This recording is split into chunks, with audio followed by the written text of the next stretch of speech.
Magandang umaga, Ted. Kaya ho kami nang istorbo, Congressman, pasensya na po, kasi napag-uusapan yung charter change issue. Opo. Mm. If we recall sa ating mga naging panayam nung una, kayo ho mismo may panukala dyan tungkol sa charter change na yan. Ano po? Ngayon ho Oo. ba sa 20th Congress, first regular session, kumusta na po ang panukalang yan? Kasi nga nadadamay ang pangalan ni Speaker Boji doon sa binabanggit po ni Manang Aimee na meron nga pong charter change and no oil na sinasabi. Go ahead, Congressman. Well, ako, ah, nagbigay ako ng panukala noong August pa, nung last year, ano? So, medyo matagal na. Apat ata yung naalala ko, or lima na ibang mga congressman na nagbigay din ng mga panukalang resolution para sa charter change. Si Deputy Speaker Paulo Ortega, si Congressman Pido Garbin, si Congressman Richard Gomez, nagbigay din, ano, may isa pa yata. Pero parang hindi na gumagalaw, Ted, kasi nagkaroon kami ng dalawang hearing, at least doon sa aming mga proposed bill. Ah, Ngayon parang hindi na masyadong pinapansin. So wala kaming scheduled na bagong hearing. Nandun pa kami sa first reading, hindi pa lumalampas sa second reading. Ibig sabihin, Mm-mm. umpisa pa lang talaga ng proseso. Parang medyo napabayaan na dahil na natabunan itong mga impeachment activities sa Kongreso. Tapos sunod-sunod na. Ang dami ng mga batas ngayon na kailangan ipasa, mga LEDAC. Parang Mhm. nawala na sa priority ng Congress ngayon. Kaya yung mga pangamba ni Senator Marcos na magkakabiglaan dito, palagay ko hindi mangyayari yan.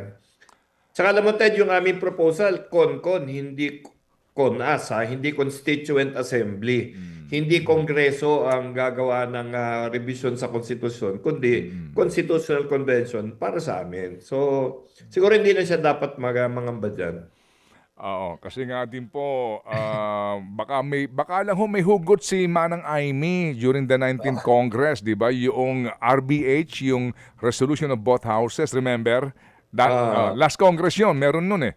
Oo, yeah, na i-push pero sa Senado nga po binaril ito, hindi ito umusad, no? Sa House tama. po na ito umusad. Pero anyway, hindi lang po kay Manang Aimee.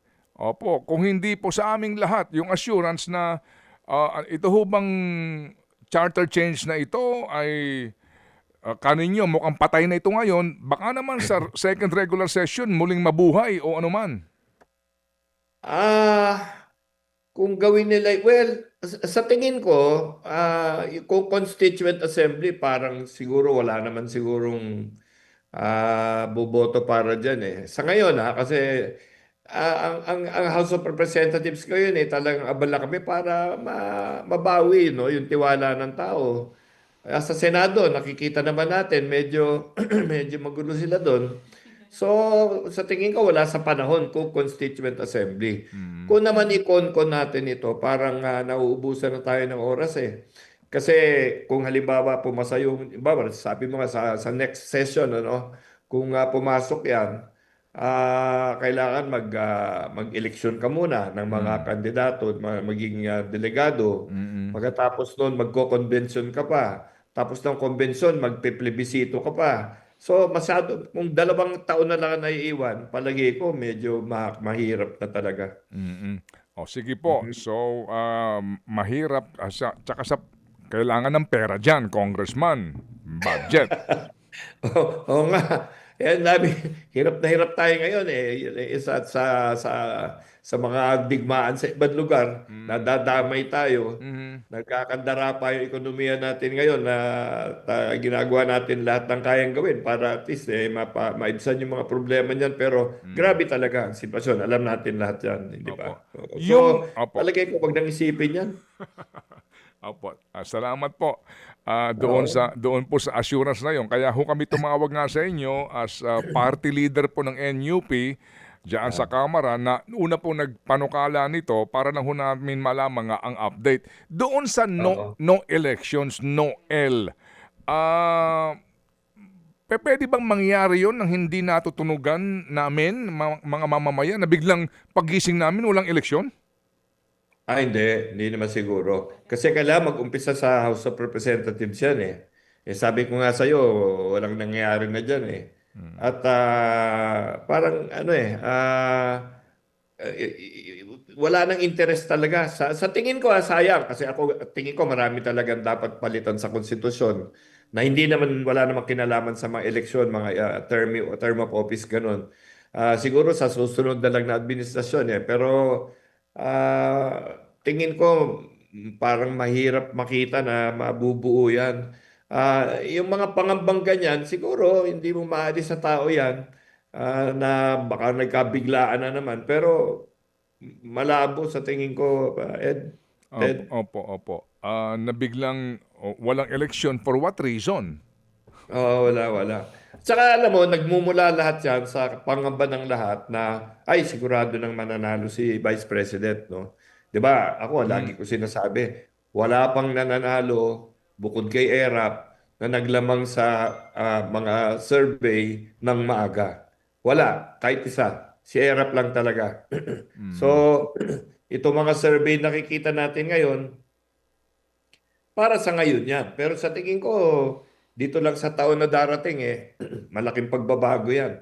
mm, Maraming papasok na mga pangalan dahil sa maraming problemang lumulutang ngayon eh. mm. Ang ano, pag natapos na itong girian na to, dahil dito sa impeachment at lahat, kaya ma-acquit, kaya ma-hindi, tingin ko mag-iiba yung sitwasyon natin sa politika dahil sa mga problemang hinaharap ng ating kababayan.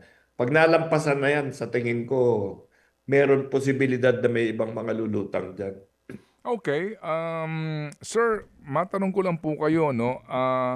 Ang NUP po, di ho ba nagkaroon, ano ba naging ruling po ninyo sa partido sa pagboto doon po sa articles of impeachment? Ang sabi namin, everybody votes as they want, no? Ang nangyari, 44 ang bumoto in favor, lima yung nagno, yung anim wala doon dahil yun, palarong pambansa, yung ibang Mm, membro namin mm. nandun. Then for various reasons. Pero 44 out of 55 members ang bumoto na yes. Okay.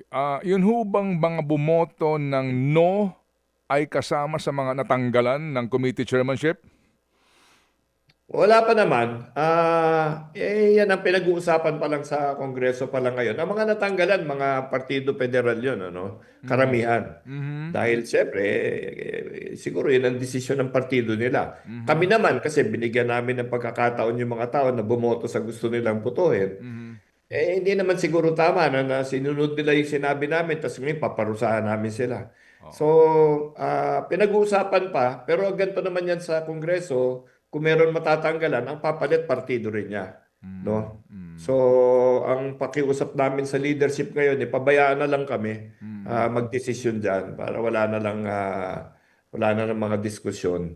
So, yung kung kamo may nagkakabawian doon sa mga nagno, siguro hindi mo maalis na sa umpisa ganyan yan, pero tingin ko mawawala rin yan. mm. Opo. So, Kong Ronnie, um, ano po ang itutulong ng partido kung meron man dito po sa ating prosecution sa impeachment trial ni VP Sara? Mm. Dalawa sa miyembro namin ang prosecutors dyan, no? Si Congressman Defensor at saka si Congressman Joel Chua. So, andyan na naman lahat ng ebidensya, lahat ng mga dokumento na andyan na. Nasa pagpresenta na lang sa Senado yan. At nagpupulong-pulong naman sila lahat ng mga prosecutors para kung paano nila ipipresenta yung kaso doon sa Senado. Sa tingin ko nasa mahusay na kamay naman yan. Lalabas naman yung totohanan siguro. Apat po ang articles of impeachment, Kong Ronnie. Doon sa Mm. apat na ito, ano po dito ang pinakamahirap para po sa prosecution?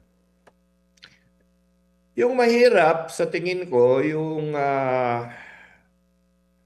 banta sa buhay kasi alam mo, conditional threat nga yun, ano? So may mauwi tayo sa legal discussion na totoong threat ba yan kung may kondisyon na medyo papapatay ko yan kung mamatay ako.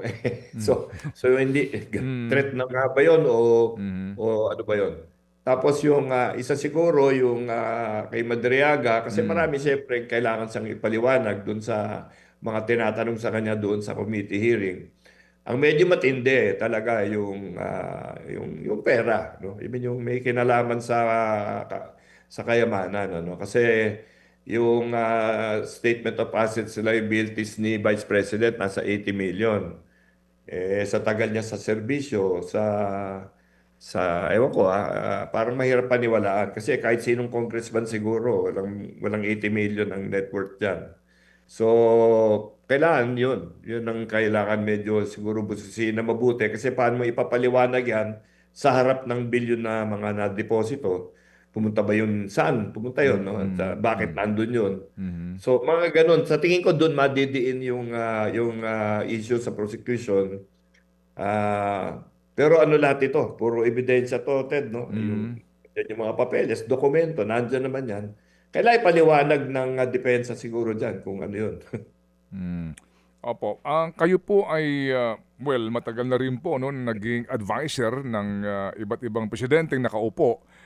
Dito po sa pagkakataon na ito na merong ang impeachment trial na mangyayari, ano po ang kahalagahan dito, hindi naman maitatanggi, no, sa papel ng presidente dito po sa impeachment trial na ito? Considering po na ang binabanggit nga, lamang na lamang po doon sa mga kaalyado in the Senate si VP Sara.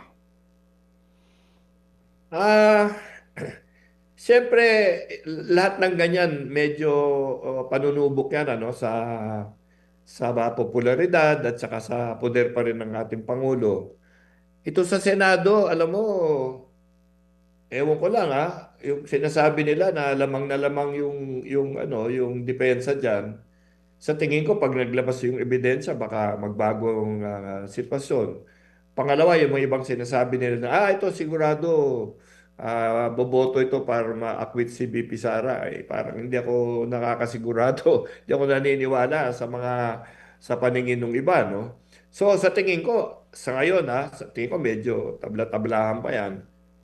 Depende sa ebidensya yan.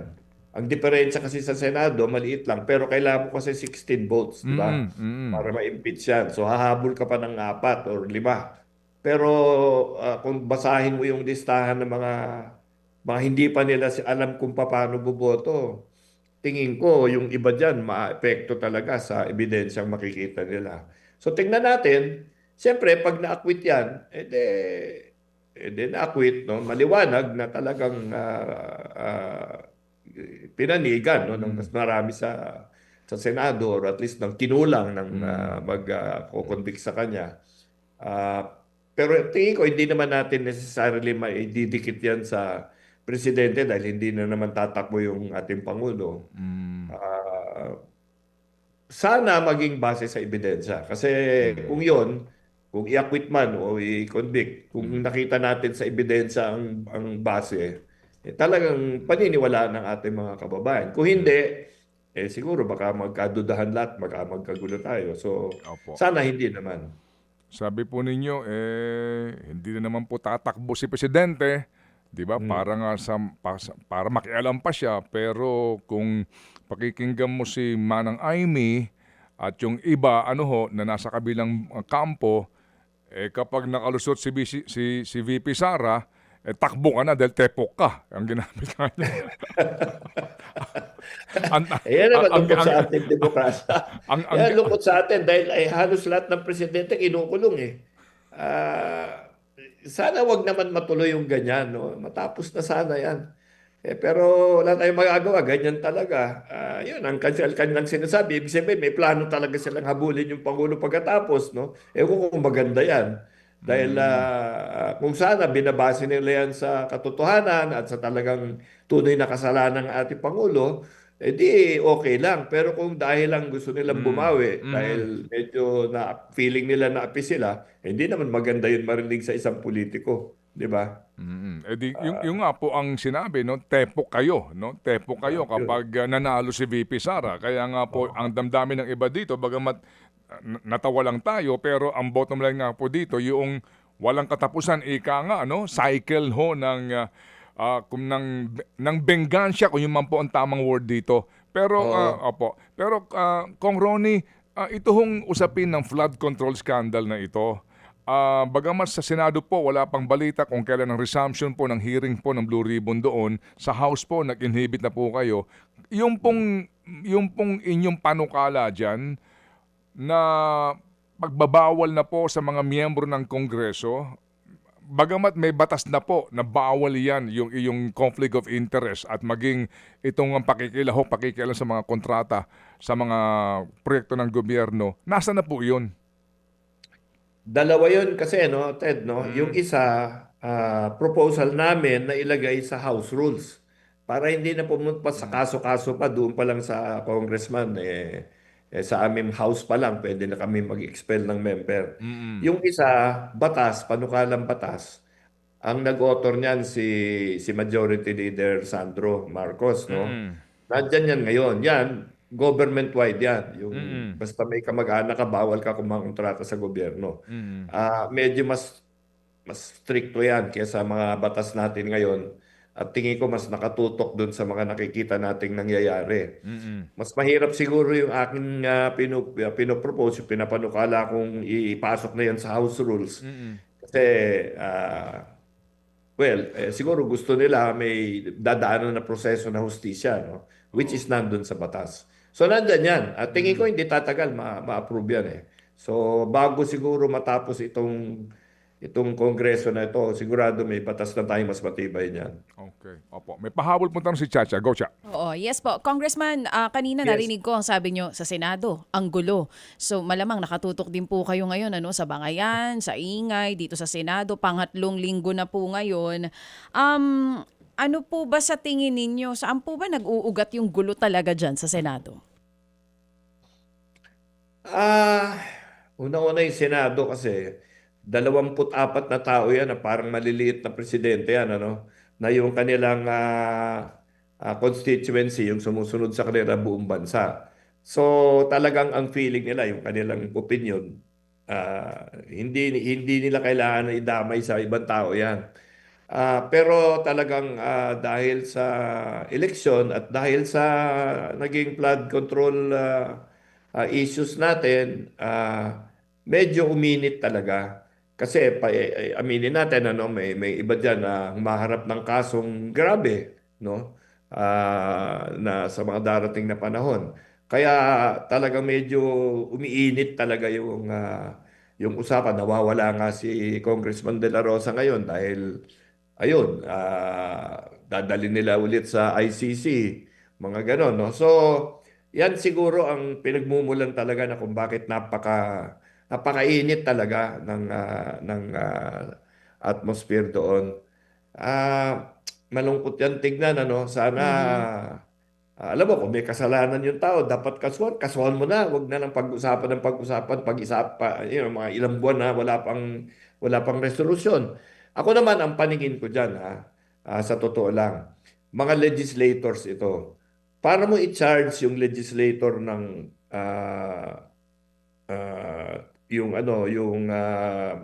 malversation or yung mga charges na binibigay nila ngayon, kailangan yung ebidensya mo matibay talaga. At sabi nga natin justice delayed is justice denied. Mas mabilis sana magkaroon ng conclusion nito kung talagang grabe yung kasalanan nila, di pa nagutin na. Ang nangyayari kasi umiikot lang ng umiikot, hindi naman talaga nalalagay sa mesa yung mga charges na diretso. Naintindihan ko na matagal gumawa ng kasong matibay.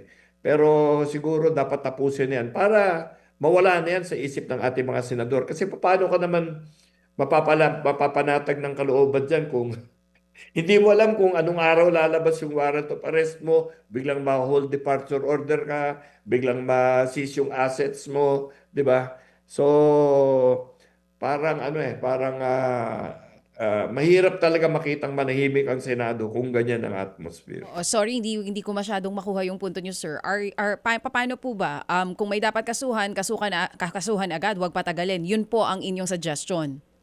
Oo, wag nang ano, para at least magkasagutan na ito. Tapos ang ano kasi, karamihan ng mga ano, plunder ang sinasabi, tapos ganyan. Lahat na puro non-bailable, nakulong talaga kaagad, ano. Siguro suriin ng mabuti at pag-aralan kasi ako, sa tingin ko, yung mga kasong ganun plunder, una malversation, mahirap congressman or senador ma-charge ng malversation kasi malversation, kasalanan yan ng isang gumagawa ng kontrata na ang pinagmulan doon pondo na hindi dapat doon pumunta. Yun kaya malversation, no? Eh wala naman senador o congressman na pumipirma o sumasali din sa mga kontratang ganyan. So the other one, sabihin nila plunder. Para mo sabihin plunder, kailangan ipaliwanag mo na nakisabwat kami sa or sino man senador, congressman doon sa mismong gumagawa ng kontrata. Wala pa akong nakikita na ganun na klaseng ebidensya lumalabas, no? Pero yun ang lumalabas ng mga charges kasi walang bail yun. Kulong talaga yung mga ganon, no? So sana suriin ng mabuti at kasi ngayon pwede ka naman kasi magpa-hold departure or magpa-freeze assets kahit na pinaplano pa lang yung kaso eh. Sana wag naman masyadong magdamihan yung ganon. Lalo na sa mga taong pinangangalagaan nila yung pangalan nila. Kaming mga politiko na dapat talaga paniwalaan ng tao, sana bigyan ng pagkakataon na sagutin nila kung meron ng problema. Oh. Or wag na lang pag-usapan kung wala naman talaga. So, paano po kaya ang compromise natin dito? Nagbabangayan pa rin sila hanggang kagabi para po ang unahin na sana ng mga senador yung mas matinding problema po ng tao ngayon. Siguro aminin natin talagang yung impeachment lang ang iniisip ng lahat ngayon, ano? Pati na rin yung mga palitan dito sa liderato ng Senado, doon nila kinakabit, no? Total, sabi nila July 6 mag-uumpisa na yung trial. Si Senate President Alan Cayetano, yung unang araw na nasa pwesto siya, tinawag niya na kagad yung impeachment trial court, no? So, sana maumpisahan na yan. Total, July 6, mahigit sa isang buwan pa yan. Kaya marami pang mangyayari. Pero during recess daw, magtatrabaho naman ng Senado dahil dito sa bagay na ganito, no?